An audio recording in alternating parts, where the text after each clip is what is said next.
What if everything you've been told about building confidence is a complete lie? What if I told you that the people you admire most, the ones who seem fearless on stage, the entrepreneurs closing million-dollar deals, the leaders commanding rooms full of people, what if they're just as terrified as you are right now? The difference isn't that they don't feel fear. The difference is they've cracked a code that no one talks about. Look, I get it.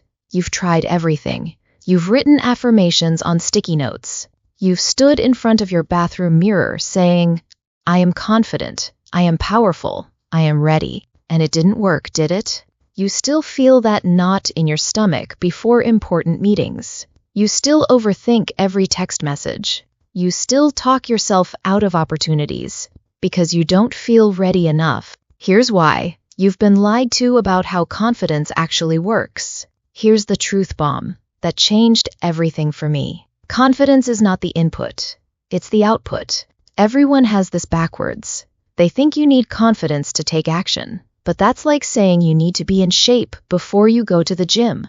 It makes no sense. Confidence doesn't create action. Action creates confidence. And I learned this the hard way when I was 22 years old, broke, and about to make the biggest mistake of my life. Or so I thought. I had just graduated college with a business degree and exactly $347 in my bank account. My parents expected me to get some safe corporate job, but I had this crazy idea to start my own marketing agency. The problem? I had never done marketing for anyone, ever, but I was desperate. So I did something insane. I walked into the biggest law firm in my city and told them I could triple their client base in 90 days. I was shaking. Literally shaking. My voice was cracking. I probably looked like I was about to pass out. And you know what happened? They said yes. That's when the real terror began.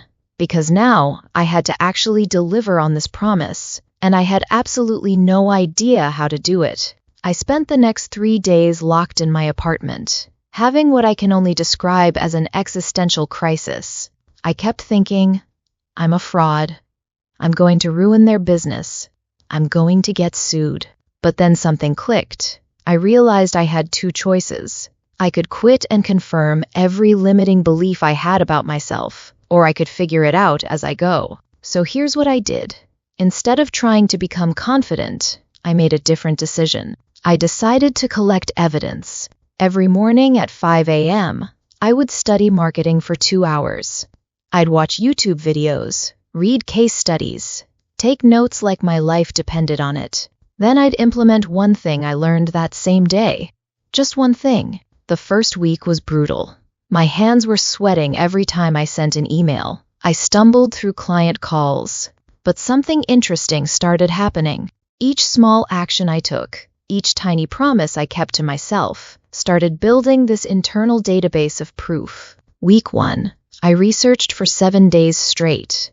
I'm the kind of person who follows through. Week 2, I created their first campaign. I'm the kind of person who delivers. Week 3, I got them 5 new leads. I'm actually good at this.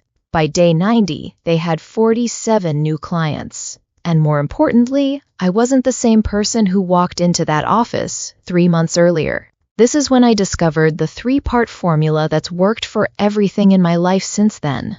Part 1. Evidence collection over affirmation obsession. Your brain doesn't believe what you tell it. Your brain believes what you show it. Every time you do something even slightly outside your comfort zone, send that risky text, speak up in a meeting, post that video you're scared to post. You're depositing evidence into your confidence bank account. Most people are trying to make withdrawals from an empty account. Start making deposits first. Part 2. The data tracking system. Here's something nobody tells you. Progress doesn't feel like progress when you're in it. I started tracking everything. Not just big wins, but micro wins. Had a difficult conversation without backing down? Tracked it. Sent an email I was nervous about? Tracked it.